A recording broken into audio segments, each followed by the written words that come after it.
the network for the AV industry. What are you listening to? This This is AV. This is AVNation. This is AVNation. This is an AVNation special. My name is Tim Albright. I am your host. With us is my buddy and pal, Stuart Rench. Stuart is the CEO of ihiji. Welcome, sir. Hi, how are you doing today? Good. The reason we're having you on is you know, it's not every day that that a company that exhibits at CEDIA and Infocom and ISC gets $1.8 million in funding. We're going to talk about that and some other stuff that you guys have got going on. But first, and forgive my ignorance on this, and you're going to have to school me a little bit. The press release you guys sent out with KMB, it says 1.8 million in Series A funding. So for those of us who aren't familiar, what is Series A funding?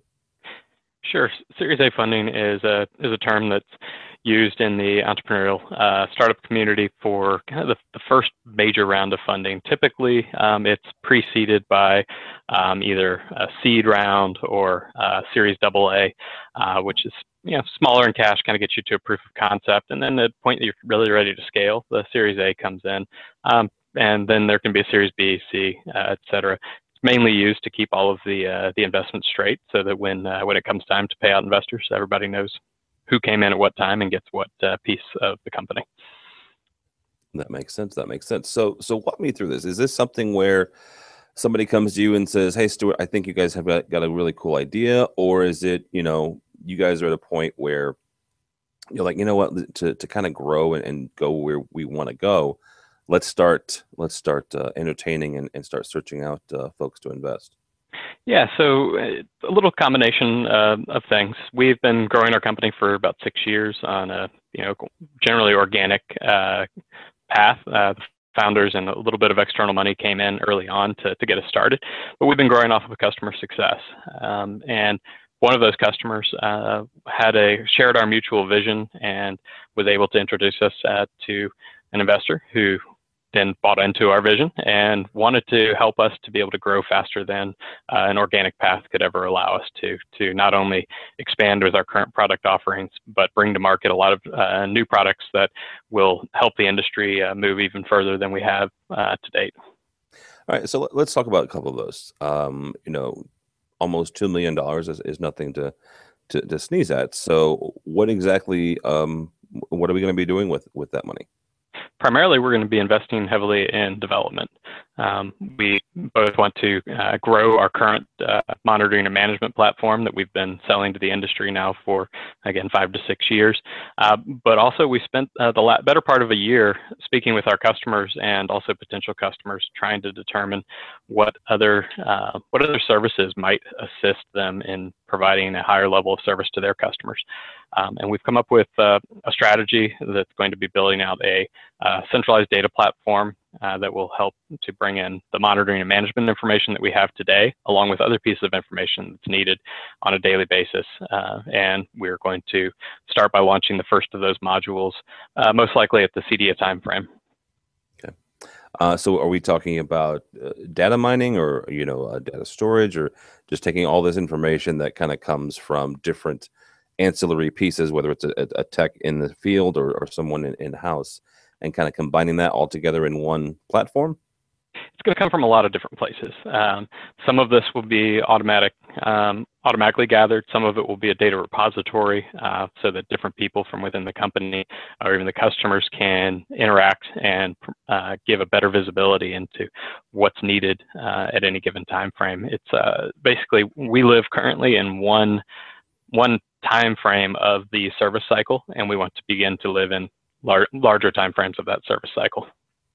Oh, very cool. What was something that some people or may not be familiar or know is the fact that you guys you started out in Florida, but now you're smack dab in the middle of Austin. Correct. If that seems silly to some folks, consider this: the fact that one of the largest tech conventions, South by Southwest, is in Austin. Austin is quickly becoming, I'm not going to call it Silicon Valley South, but it's becoming a very tech centric community. Does that help you, or does that hurt you as a startup that's focusing on the technology? Yeah, it really does a little bit of both. On the helpful side, there's a lot of energy in the city, a lot of people who have both winning experiences and losing experiences that are really helpful to an entrepreneur to engage with and learn better ways to do business and scale. At the same time, all of these companies are here and they're all trying to hire the same limited pool of talent that we have here in town. But all in all, it's creating an environment where people are actually moving from Silicon Valley and from other parts of the country in order to find these tech jobs and participate in the boom that we are seeing here. So, overall, it's a positive. If someone's not familiar with ihiji, and you and I have talked a lot over the last year and a half since you and I first met at Infocom, give people kind of an overview of not just where you're going, because we've kind of already covered that with the data structure. But you guys kind of started out, you started out as a networking company and giving folks, integrators and technology managers, the ability to kind of see a global view of the network. So give kind of people an idea of what exactly you guys do currently right here, right now. Sure. So the whole idea was born out of my own integration firm that I was running for about 5 years. We had set out in the early 2000s to really bring IP technology into our installations in a way that hadn't been there before. And with that grew a lot of challenges that integrators are all living with today. So we saw the writing on the wall, built a tool that was able to help us to detect problems. And that's when ihiji was really born. So I actually sold my integration firm and we founded ihiji. That tool that was originally just monitoring, we wanted to really be able to detect when there were issues and notify our customers when there were issues. It then grew into a management platform. So not only are we looking at the health and status of devices, but now our customers can click different buttons within our interface and try to do what I've coined as a phrase of tier 1.5 troubleshooting. It gets you through a lot of problems, gets you to understand what the real problem is if it's a big issue, and then allows you to pick up with the manufacturer-specific tool, whatever it may be, whether you're working on a Crestron system or some other, they may have their own software package that you'll need to get into for tier 2, 3, and deeper troubleshooting. But it comes down to something that we in the industry have talked about for a while. And that's saving on truck rolls. Honestly, it saves folks the ability, the time and the energy and the resources, both human resources as well as the money it takes to monitor trucks and put gas in the tanks. It saves truck rolls tremendously, the ability to do this sort of resource or remote management. Definitely. So we found that a lot of our customers will report that they're eliminating 90% of their service calls. They're being very proactive with their customers and providing a new level of service, and that they're able to solve a lot of these issues with the proper technician, not always just sending out their most advanced guy who can handle any problem. And a lot of times they're doing it remotely, just sitting back at a desk. Our very successful customers, once they've really scaled, are even starting to have almost a network operations center, one or more people sitting back at an office who are fielding these issues in real time, and that's their job, is to keep customers happy remotely.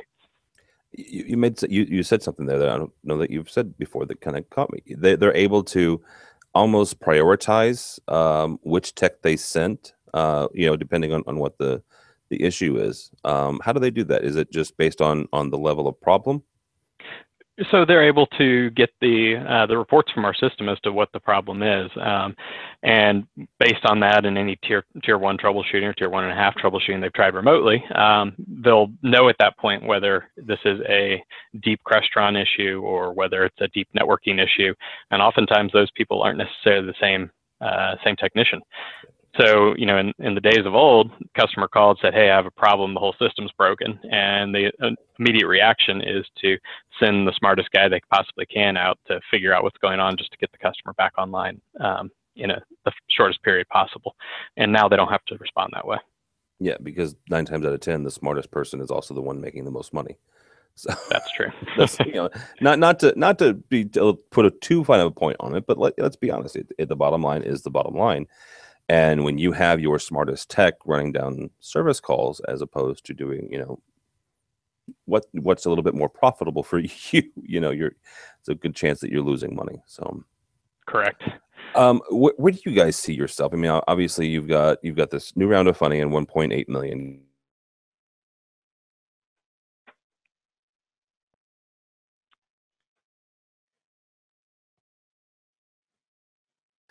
Accelerating that a little bit. So with that jumpstart, where do you guys see yourself in a couple of years? So I see ourselves continue to evolve, as I said, as a platform, a central place that all companies will turn to as the central point of knowledge to provide all service to their customers. You know, and I see us getting there through the same path that we've gotten, you know, a lot of hard work, industry outreach, you know, first of all, but then education. This industry is in a major state of transition. Just last week, we participated in the CEDIA Business Exchange and was getting some feedback from the guys who went down to that in Houston, and just hearing the stories that are coming out of these companies who are finally starting to realize that the business model that's worked for the last 10, 15, 20 years really isn't all that it was cracked up to be, and that at this point they're starting to identify the ways of the future, and building around a platform like ours that will help on many facets of their business is really critical. So we need to be there to help educate and continue that trend as well. Okay.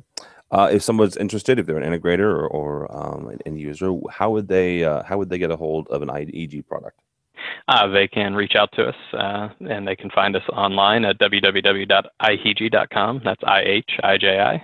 They can find us on Twitter at ihiji, and they can call us directly on our phone and talk to a real live human being at 512-538-0520. All right, so there you go, ihiji.com. Mr. Stuart Rench, congratulations, sir. Thank you so much. Thank you, sir. All right, that is Stuart Rench, CEO of ihiji.